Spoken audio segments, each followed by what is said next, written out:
తెలుగుదేశం పార్టీలో ఒక టెన్షన్, ఒక భయం ఏమైనా కనిపిస్తోందా? తాజాగా అచ్చెన్నాయుడు గారు చేసిన ప్రకటన కానీ, చంద్రబాబు నాయుడు గారు నిన్న మాట్లాడిన మాటలు కానీ చూస్తూ ఉంటే ఖచ్చితంగా అదే అనుమానం కలుగుతోంది. వైఎస్ రాజశేఖర రెడ్డి గారి మరణానికి సంబంధించి తాజాగా ప్రస్తావన తీసుకొచ్చారు అచ్చెన్నాయుడు గారు.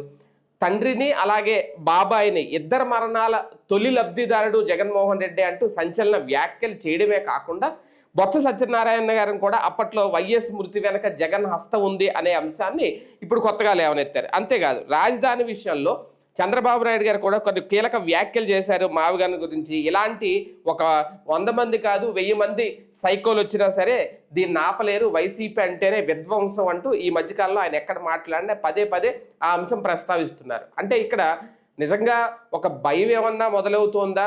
మావిగన్ పేరుతో ఆ టెన్షన్ ఏమన్నా కనిపిస్తుందా?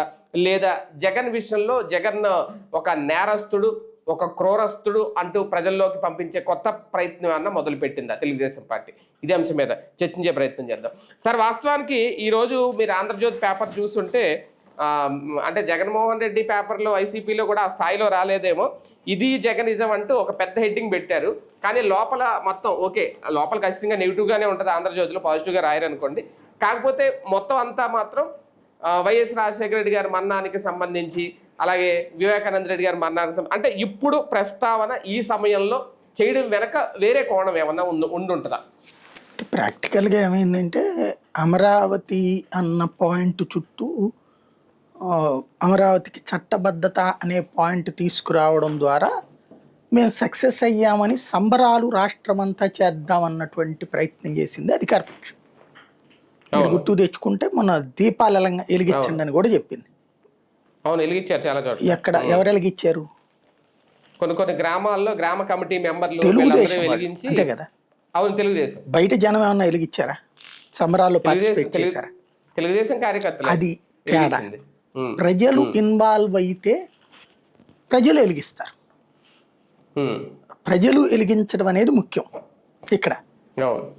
ప్రజలు అమరావతి రాజధాని బాగుపడితే సంతోషిస్తారు. ముందు అసలు అమరావతి రాజధాని ఏదో తెలిస్తే సంతోషిస్తారు. వాళ్ళకి ఏదో తెలియట్లేదు కదా.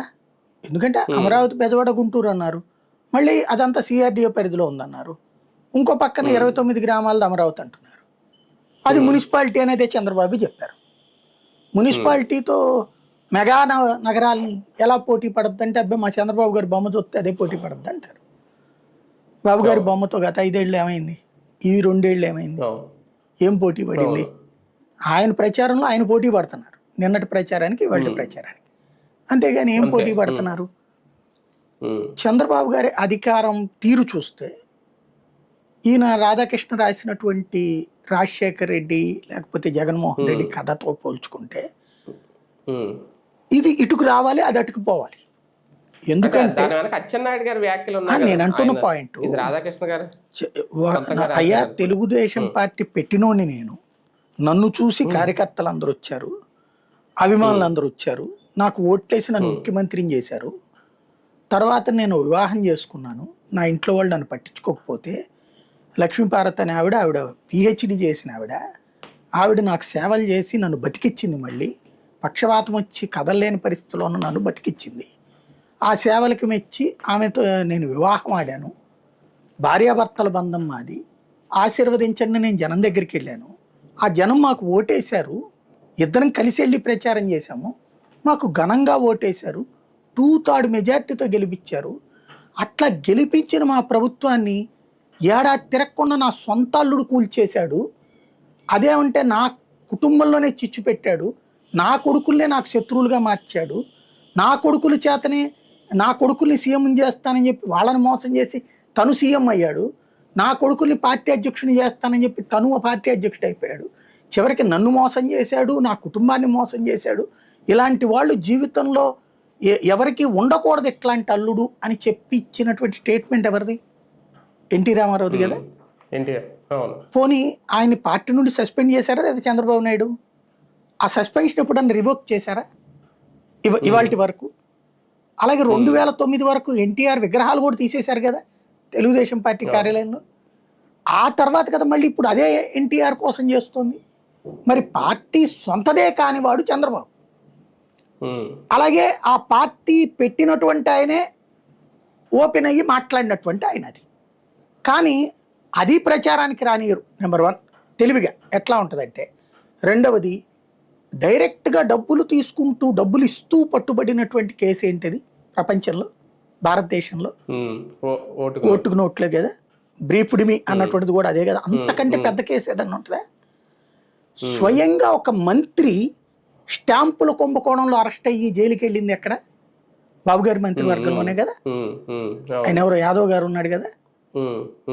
ఇంతకంటే ఏం కేసులు ఉంటాయి నాకు అర్థం కాలేదు. ఇవన్నీ ఉన్నది ఎవరు ఈ హిస్టరీ అంతా.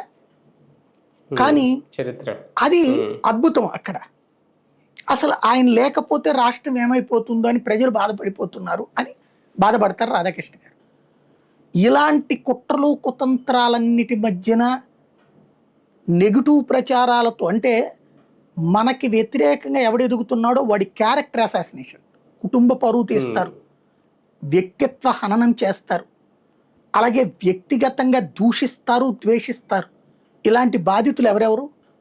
రాజశేఖర్ రెడ్డి, చిరంజీవి, పవన్ కళ్యాణ్, నరేంద్ర మోడీ. వీళ్ళందరూ వీళ్ళ బాధితులే కదా. నరేంద్ర మోడీ వ్యక్తిత్వ హననం చేయలేదా వీళ్ళు? పవన్ కళ్యాణ్ వ్యక్తిత్వ హననం చేయలేదా వీళ్ళు? చిరంజీవి వ్యక్తిత్వ హననం చేయలేదా వీళ్ళు? ఎవరు రాజశేఖర రెడ్డి వ్యక్తిత్వ హననం చేయలేదా? వ్యక్తులు వ్యక్తిత్వ హననంని ఎదుర్కొని తట్టుకుని నిలబడి గెలిచిన వాళ్ళు అక్కడ. వాళ్ళెవరు ఈయన వ్యక్తిత్వ హననం చేయలే. వ్యక్తిత్వ హననం చెయ్యక్కర్లే. ఇక్కడ దీన్ని ప్రొజెక్ట్ చేస్తే చాలు కదా రాజకీయం. అయినా ఇక్కడ డౌన్ ప్లే అవుతుంది. ఇక్కడ వాళ్ళు రాత్రి పగల కష్టపడి సినిమాలు చేసుకుని ఏ అండా లేకుండా సినిమాల్లోకి వచ్చి ఆ పైన ఈయన పేరునే అండగా చూసుకుని అల్లూరు రామలింగే తన బిడ్డనిచ్చి చేశాడు. అంతేగాని అల్లూరు రామలింగే అండ వల్ల చిరంజీవి ఎదగల. చిరంజీవి ఎదుగుదల అది చూసి అల్లూరు రామలింగే తన బిడ్డనిచ్చి చేశాడు కదా. కానీ చిరంజీవి వ్యక్తిత్వాన్ని ఎంత హననం చేశారు. అలాగే అన్న లెగసీని కాకుండా తనదంటూ ఒక వ్యక్తిగత ముద్ర వేసుకుని ఎదిగినటువంటి వాడు పవన్ కళ్యాణ్. అన్న లెగసీ అన్నటువంటిది ఫస్ట్ సినిమా వరకే. తర్వాత చూస్తే తనంతట తనకంటూ ఒక లోకాన్ని తయారు చేసుకున్నాడు, వీరాభిమానులు తయారు చేసుకున్నాడు. ఇందులో పవన్ కళ్యాణ్ శక్తి ఉందా? దాంట్లో పవన్ కళ్యాణ్ బలహీనత ఉందా? కానీ వ్యక్తిగత బలహీనతల్ని వ్యవస్థ బలహీనతలుగా మార్చారు. అతని క్యారెక్టర్ అసాసినేషన్ చేశారు. ఒక మామూలు టీ అమ్ముకునేటటువంటి వ్యక్తి, ఒక తన పార్టీ కార్యాలయంలో ఆఫీస్ అసిస్టెంట్ లాగా పనిచేసినటువంటి వ్యక్తి ఏకంగా ముఖ్యమంత్రి స్థాయి నుంచి ప్రధానమంత్రి అయ్యి ప్రపంచంలో ఉన్నటువంటి అగ్రరాజ్యాది నేతల భుజం మీద చేయగలిగినటువంటి శక్తివంతుడైనటువంటి నేత నరేంద్ర మోడీ. అట్లాంటి అతని భార్య గురించి కామెంట్లు చేశారు, తల్లి గురించి కామెంట్లు చేశారు, అతను అసలు ఈ దేశానికి పనికిరాడని కామెంట్లు చేశారు. అంతకంటే నీచమైనటువంటి పదజాలం వాడారు. అతను నల్ల బెలూన్లు వదిలిపెట్టారు. ఇతను లాంటోడు అసలు ఈ దేశానికే పనికిరాడు, ఉగ్రవాది అన్నారు. చివరికి పాకిస్తాన్తో కుమ్మక్కయ్యి యుద్ధం తెచ్చాడని చెప్పారు వీళ్ళు. అంత దారుణమైనటువంటి కారు కూతలు ప్రపంచంలో ఎవడన్నా కూశారా అతని మీదన? అట్లాగే ఇప్పుడు జగన్మోహన్ రెడ్డి ఎవడి పార్టీ లాక్కోలా, తన సొంత పార్టీ పెట్టుకున్నాడు. వెంటనే అంటాడు ఆడెవడో శివప్రసాద్ ఎవడో పెట్టాడు. మరి ఆడెవడు పార్టీ ఉంచుకోమన్నాడు వీళ్ళకి? పార్టీ వీళ్ళు పెట్టుకుంటున్నారని తెలిసి అతను మనకు గనక ఈ వెబ్సైట్లకు పేర్లు ముందుగా పెట్టబోతున్నారని తెలిసి డొమైన్ చేసుకుంటారు, అట్లాగే పెట్టుకున్నాడు. అంతే తప్పించి అతను ఎవడెవడికన్నా తెలుసా?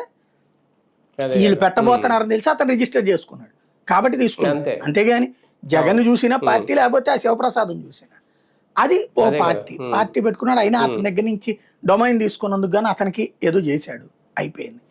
పార్టీ పెట్టుకున్నాడు, కష్టపడ్డాడు, తిరిగాడు. ఆ పార్టీ పెడతాడని తెలిసి అతన్ని జైల్లో పెట్టారు. వాస్తవంగా సోనియా గాంధీతో వ్యతిరేకించినోడు, విభేదించినోడు, అహంకారాన్ని అంగీకరించినోడు, ధిక్కరించినోడు, జైలుకు పోయినోడు. అయినా కూడా జనం ఓట్లేశారు. ప్రతిపక్ష నాయకుడిని చేశారు, ముఖ్యమంత్రిని చేశారు. ఈవెన్ మొన్న ముగ్గురు కలిస్తే గానీ ఓడించలేకపోయారు. అప్పటికి 40% ఓట్లు సాధించాడు. 40% ఓట్లు. మరి అతను అసమర్థుడే. ఎవరు సమర్థుడు? తోడు లేకుండా గెలవనోడు, మామగారి దగ్గర నుంచి పార్టీ లాక్కున్నటువంటి వాడు. అలాగే అయ్యా ఇట్లాంటోడు నా జీవితంలో ఉండకూడదు, ఇతని వల్ల నేను అన్యాయం అయిపోతున్నా అని చెప్పబడినటువంటి ఆయన గొప్ప వ్యక్తి, నైతిక విలువలు గల వ్యక్తి, వీళ్ళెవరికి నైతిక విలువలు లేవు, వీళ్ళు మాతో కలిసి ఉంటే నైతిక విలువలు ఉంటాయి, మాతో లేకపోతే వాళ్ళందరూ అనైతిక ప్రవర్తనే. ఇలాంటిది మన మెదళ్లలో విషయాన్ని చొప్పించడానికి ఒక ఈనాడు, ఒక ఆంధ్రజ్యోతి, ఒక అర్రజన్ మీడియా, దాంట్లో ఉన్నటువంటి వాళ్ళు నిరంతరం బాబు జపం, బాబు తపం, తెలుగుదేశం కోసం ప్రాణం, తెలుగుదేశం కోసమే వాళ్ళ జీవితాలు అంకితం. దానికోసం జర్నలిజాన్ని చంపేస్తారు, జర్నలిజం విలువల్ని చంపేస్తారు. జర్నలిజం అంటే ఒక పార్టీకి బాకాలు ఓదడం మాత్రమే. అలా ఓదకపోతే వాళ్ళందరూ జర్నలిస్టులే కాదన్నటువంటి ఒక కొత్త మెకానిజం సృష్టించేశారు. గత 40-50 ఏళ్లలో ఆంధ్ర రాష్ట్రపు రూపురేఖలు ఎలా మార్చారంటే, మనం ఒక సైకలాజికల్గా ఒక భ్రాంతిలో బ్రతకాలి. ఎలాంటి భ్రాంతి అంటే, ఇరాన్ అబ్బా సూపర్ సూపర్ సూపర్ అని చిటికలు వేయాలి. అట్లాగే ఇరాక్ సద్దాం హుస్సేన్ గొప్పోడు గొప్పోడు గొప్పోడు అని చెప్పాలి. అట్లాగా బిన్ లాడెన్ గొప్పోడు గొప్పోడు గొప్పోడు అని చెప్పాలి. అట్లాగే వీళ్ళు చెప్పే నాయకుడు గొప్పోడని చెప్పి తీరాలంతే. అతను గొప్పోడు కాదంటే వాడు సైకో. ఆయన గొప్పోడు దేవుడు అంటే గనక ఓకే నువ్వు మా భక్తుడి అటపడు. ఇది ఈ కల్చర్లో భాగంగా రాసే వార్తలై. ఆ కడుపు అంట ఉంటది, ఖచ్చితంగా ఉంటుంది. ఇంకా చాలా కొట్టాలి వీళ్ళు, బాగా జగన్కి సిగ్గొచ్చేలా కొట్టాలి. జగన్ అధికారంలోకి వచ్చాక వీళ్ళకి వ్యవహారంలో చట్టబద్ధంగా ఎందుకు చేయలేదు? ఇప్పుడు వీళ్ళు ఎన్ని దొంగ కేసులు పెడుతున్నారు అంటే అంత పాపం చేశారా జగన్? అంతే కదా. జగన్ చేసిన అతిపెద్ద పాపం ఏంటయ్యా అంటే, అధికారంలోకి వచ్చినప్పటి నుంచి సంక్షేమ పథకాలు ఏం అమలు, ప్రతి నెల ఆ డబ్బులు ఎట్ట తెప్పించుకోవాలి, జనాలకి ఎట్టేయాలి, ఇదే పని. స్కూళ్ళు డెవలప్ చేసుకోవడం, 108లు పెట్టాలి, 104లు పెట్టాలా, డెవలప్మెంట్ అనే ఆస్పెక్ట్ మీదనే పోయాడు. మధ్యలో అతను చేసిన కొన్ని తప్పందామా రైట్ అందామా ప్రతీకార వ్యవహారం, అచ్చెన్నాయుడు అరెస్టా, నవేంద్ర అరెస్టా, చంద్రబాబు అరెస్టా, ఖచ్చితంగా అవి వాటికి చర్చనీయాంశం, తప్పే లేదు అది చర్చించడం. బట్ పబ్లిక్ ప్రాస్పెక్ట్ లో పోయాడు అతను. ఆ పబ్లిక్ ప్రాస్పెక్ట్ లో పోవడం వలన కార్యకర్తకి ఏమందల, శత్రువు బలపడ్డాడు, శత్రువుకి ప్రయోజనం చేకూర్చాడు. ఇది సమస్యాతంత్రం. ఈ దఫా సీరియస్ గా అంటే రాజకీయం చేయలే 5 ఏళ్లలో. రాజకీయం చేసిన ఏయన్నా ఉంటే కేసులు అరెస్టులు అయ్యే. అసలు రాజకీయం చేయలే. ప్రతి మాటకి ఎట్లా గేమ్లు ఆడాలి, అమరావతి ఎట్లా గేమ్ ఆడారు వీళ్ళు, 3 రాజధానులు అట్లాంటి గేమ్ ఆడగలిగాడు అతను, ఆడలేకపోయాడు. వీళ్ళలాగా డ్రమటైజ్ చేయలేకపోయాడు, వీళ్ళు బెదిరించినట్టు బెదిరించలేకపోయాడు అతను. అంటే ఒకటి సార్, ఇప్పుడు జగన్ అధికారం కోల్పోయిన తర్వాత మొదటి రోజు నుంచి అయితే టార్గెట్ మొదలైంది, ఏ రోజు వదలలేదు. లడ్డు వ్యవహారం అని కానీ, మద్యం కుంభకోణం అని కానీ, మళ్ళీ నకిలీ లిక్కర్స్ అని కానీ, ఇలా రకరకాలు అవన్నీ అయిపోయినాయి. ఇప్పుడు వాటి ప్రస్తావన ఎక్కడా లేదు. అందుకని ఇప్పుడు వైఎస్ఆర్ మరణం, లేదంటే వైఎస్ వివేకానంద రెడ్డి మరణం, అందులో ఈయన జోక్యం ఉంది అంటే ఒక రకంగా ఈయన్ని ఎంత డ్రిల్లింగ్ చేయాలో వ్యక్తిగతంగా ఇప్పుడు ఆ కోణంలో వెళ్తుందా తెలుగుదేశం పార్టీ? అందుకనే నిన్న అచ్చెన్నాయుడు గారు చేసిన వ్యాఖ్యలు, ఇక వేరే ఏమీ లేక అచ్చెన్నాయుడు ఏదో పెద్ద స్కెచ్ చేశాడని నేను అనుకోను. పార్టీ నిర్దేశం ఏముంటుందంటే ఒక ఇష్యూ నుంచి డైవర్ట్ కావాలి. ఈ అమరావతి ఎప్పుడైతే ఫస్ట్ బాగా పాపులర్ అవుతుంది అనుకుంటే, ఇతను మావిగని చెప్పిన రోజు నిజంగానే వెటకారమైంది కొంత. అయితే ఎప్పుడైతే వీళ్ళు అమరావతి అంటే 29 గ్రామాలే అన్నటువంటి కాన్సెప్ట్ చేశారో, విజయవాడ గుంటూరు సపరేట్ అదంతా సిఆర్డిఏ పరిధి అంటున్నారు, పబ్లిక్లో ఇదేందిరా అనే పాట వచ్చేసింది. ఇదేంది 29 గ్రామాలు ఏంది, విజయవాడ గుంటూరు లేకపోవడం ఏంది, అతను చెప్తుంది మచిలీపట్నం కూడా కలిపితే మంచిదే కదా అన్న చర్చ బిగిన్ అయిపోయింది. ఇది క్రమంగా చర్చ పెరుగుతోంది జనంలో. అదేంది మున్సిపాలిటీ అని ఆయనే చెప్పాడు కదా చంద్రబాబే, 29 గ్రామాలతో మున్సిపాలిటీ అని. మున్సిపాలిటీలతో హైదరాబాద్తో పోలే రాజధాని ఏంది, అది కూడా ఈ 5 ఏళ్ళు కాదు 50 ఏళ్ల తర్వాత డెవలప్ అవుతుంది అంటే ఎట్టాగా? ఎవడుంటాడు అప్పటిదాకా 50 ఏళ్ళకి? మనం ఉండడం, మన తరాలు, మన తర్వాత మన కొడుకుల తరం కాదు, మన మనవాళ్ళ తరానికి ఎప్పుడో బాగుపడుద్ది అంటే అప్పుడు రాజవుడు రెడ్డి అవుడు అప్పుడు దాంట్లో. అంటే చంద్రబాబు గారి తర్వాత 3 తరాలకు కూడా ఇదే పాయింట్ చెప్పుకుని వెళ్తారనమాట రాజకీయం. ఆయన 3 తరాల కోసం అమరావతి రెడీ చేస్తున్నాడు అనమాట. ఆ పాయింట్ జనంలోకి వెళ్తాం బిగినైంది. దాన్ని దృష్టిలో పెట్టుకుని ఇప్పుడు డైవర్ట్ చేయాలి. ఇప్పుడు అర్జెంటుగా కామెంట్లు అప్పుడు వీళ్ళు నెగిటివ్ చేస్తారు కదా. ఇప్పుడు ఆయన బొత్సా కంటతడి పెట్టాడు, ఇప్పుడు ఆ టాపిక్కి వెళ్తుంది అన్నటువంటి. కానీ ఇలా ట్రాప్లో పడినట్లేరు. ఇవాళ చూస్తే వైసీపీ వాళ్ళ ప్రెస్ కాన్ఫరెన్స్లన్నీ ఈ మావిగన్ను దీని చుట్టూతానే ఉంది, కానీ వాళ్ళ ట్రాప్లోకి వెళ్ళిపోయి దాని మీద వెళ్ళట్లా టాపిక్. రాజశేఖర రెడ్డి మరణం ఏం జరిగిందో ప్రపంచం అంతా చూసింది. ఇంకోటి, ఒకవేళ రాజశేఖర రెడ్డిని జగన్ చంపించాలనుకుంటే ఫస్ట్ చంపించాలనుకునేటటువంటిది ఎవరు? రాజశేఖర రెడ్డి సీఎం అయితే ప్రమాదం ఎవరికి? మళ్ళీ సీఎం అయితే జగన్కి కాదే. సీఎం కాకుండా పోయింది ఎవరు వరుసగా 2 సార్లు? చంద్రబాబు నాయుడు. హెలికాప్టర్ లాంటిది మెయింటెనెన్స్ ఎవరు చేయగలుగుతారు గట్టిగా? ఆ విధంగా ఎవరన్నా అన్నారా పోని బాబు గారు చేయించారని? ఎందుకు పనికి మాలిన కారు కోతలు?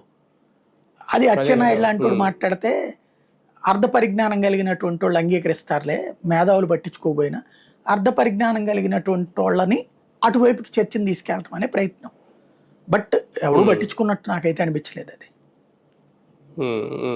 కాకపోతే అంటే ఒకటి సార్, పదే పదే సైకో అని విమర్శించడం అది వాళ్ళ కొత్త ఏముంది? వాళ్ళు భలేవారు ఎలక్షన్స్ లో ఎలక్షన్ అంతా అది కాదు వెళ్ళింది వాళ్ళు. అంటే ఇప్పుడు వీళ్ళే చెప్తున్నది పార్లమెంట్ ఆమోదం పొందేసింది, రాష్ట్రపతి రాజముద్ర వేసేశారు, ఇంకా దీన్ని ఎవరో ఏమీ చేయలేరు అని వీళ్ళు చెబుతూనే మళ్ళీ ఇలాంటి 1000 మంది సైకోలు వచ్చినా దీన్ని ఆపలేరు అంటే ఎక్కడో ఒక భయం, ఎక్కడో మళ్ళీ జగన్ వస్తే మారుస్తాడా అనేది ఇంకా అది కనిపిస్తుంది. మార్చడం కాదు, వీళ్ళ భయం ఏంటంటే అమరావతిని కదల్చలేమని అక్కడ వాళ్ళకి చెప్తున్నారు. అక్కడ భూములు ఇచ్చిన వాళ్ళు ఏమి తక్కువ వాళ్ళు కాదు, రైతులు పేరుతో ఇచ్చినటువంటి వాళ్ళు 10-20% ఉంటారు. మిగతా 80% రైతుల దగ్గర కొనుక్కుని ఇచ్చినటువంటి మనవాళ్ళు. వీళ్ళందరూ తెలివైనటువంటి వాళ్ళే. వాళ్ళకి ఇప్పుడు వాళ్ళ కోసమనినే రాజధాని 29 గ్రామాలకు పరిమితం చేస్తుంది, వాళ్ళ ప్రెషర్ వల్లే. వీళ్ళ భయం ఏంటంటే జగన్ వస్తే విజయవాడ గుంటూరు కలుపుతాడు దాంట్లో, అది ఆపలేరు వీళ్ళు. క్రిందటిసారి అంటే లేదు కాబట్టి తాడేపల్లిలో అమరావతి కలపాలని చూశాడు అతను, గుంటూరులో అమరావతి కలపాలని చూశాడు అతను, దాన్ని వీళ్ళు అడ్డుకున్నారు అగ్రిమెంట్లు అదని. ఇప్పుడు ఇతను 3 కలుపుతానంటే కాదనడానికి లేదు, ఎందుకు ఇప్పుడు ఉందన్నారు కదా నువ్వే అమరావతి నగరం. అమరావతి నగరంలో కొత్తది కలుపుతానంటే వద్దనేవాడేవాడు? ఏ హక్కు ఉంటది ఎవరికైనా సరే? అప్పుడు కలిసినప్పుడు ఏమైపోతుంది డెవలప్మెంట్? ఇప్పుడు ఇలా భయం ఏంటంటే విజయవాడ గుంటూరు మచిలీపట్నం సిఆర్డీఏలో ఉన్నాయి అని ఎందుకు చెప్తున్నారు వీళ్ళు? ఇప్పుడు మీరు చూడండి, శంకరంపల్లిలో ఇవాళకి కూడా మీకు ఫామ్ హౌస్ 30-40 లక్షల్లో దొరుకుతుంది, కనీసం 1 కోటి రూపాయలు వేసుకుంటే దొరుకుతుంది మంచి శంకరంపల్లి. అది హెచ్ఎండిఏ పరిదే కదా. హైదరాబాద్ లో బంజారా హిల్స్ కుకట్పల్లిలో పోనీ కనీసం 1 కోటి రూపాయలు మీకు ఫ్లాట్ దొరుకుతుందా? లగ్జరీ ఫ్లాట్ లేదు కదా. అంటే ఏంటి? సిఆర్డిఏకి అమరావతికి తేడాది, హెచ్ఎండిఏకి హైదరాబాద్కి తేడాది. హైదరాబాద్లో కుకట్పల్లిలో లగ్జరీ ఫ్లాట్ కావాలంటే 1.5 కోటి ఉంది, శంకరంపల్లిలో ఫామ్ హౌస్ 650 గజాల్లో దొరుకుతుంది. అక్కడ 1 కోటి రూపాయలు 650 గజాల ల్యాండ్ లో ఫామ్ హౌస్ దొరుకుతుంది. ఫామ్ హౌస్ ఏంటది మరి తేడా? అది హెచ్ఎండిఏ, ఇది హైదరాబాద్. ఇప్పుడు అమరావతి అది అది అమరావతిని హైదరాబాద్ చేసి మచిలీపట్నం ఇదంతా కూడా విజయవాడ గుంటూరు అంతా కూడా హెచ్ఎండిఏ టైపులో అనుకుంటున్నారు శంకరంపల్లి అని వీళ్ళు. జగన్ వస్తే దీన్ని హైదరాబాద్ చేస్తాడు, అది శంకరంపల్లి అవుతుంది. అది వీళ్ళ భయం, ఆర్థిక మూలం ఇక్కడ మెయిన్. ఇప్పటి నుంచి ప్రజలను ట్రాప్ లోకి లాగుతున్నారేమో. ఇక్కడ ఏం లేదండి, వీళ్ళకి ఎవ్వరికీ కూడా ఆంధ్ర ప్రజల పట్ల ప్రేమ ఉందనేది కేవలం నటన, భ్రమ. వీళ్ళ ఆస్తులన్నీ హైదరాబాద్ లోనే ఉంటాయి, వీళ్ళ ఆస్తులన్నీ ఇతర రాష్ట్రాల్లోనే ఉంటాయి. హైదరాబాద్ నాశనాన్ని వీళ్ళేం కోరుకోరు, హైదరాబాద్ ఇంకా ఎదగాలని కోరుకుంటారు. కాకపోతే మా మాటిని ఎవడొక్కడ అక్కడ పరిపాలనలో ఉండాలని కోరుకుంటారు. అంటే పదే పదే జగన్ నేరస్తుడిగా చూపించడం ప్రజలు తీసుకుంటారా? తీసుకోబట్టినే కదా మొన్న ఓడిపోయింది.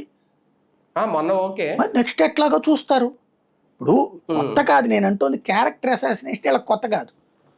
వీళ్ళు చేసినంతగా క్యారెక్టర్ అసాసినేషన్ ప్రపంచంలో ఇంకెవడూ చేయలేడు. నిజంగా ట్రంప్ గనక తెలివైనోడైతే వీళ్ళని గనక తీసుకుంటే ఇరాన్ అధ్యక్షుడి గురించి దారుణంగా ఒట్టించగలరు వీళ్ళు. వీళ్ళని తీసుకోకపోవడం ట్రంప్ తప్పు.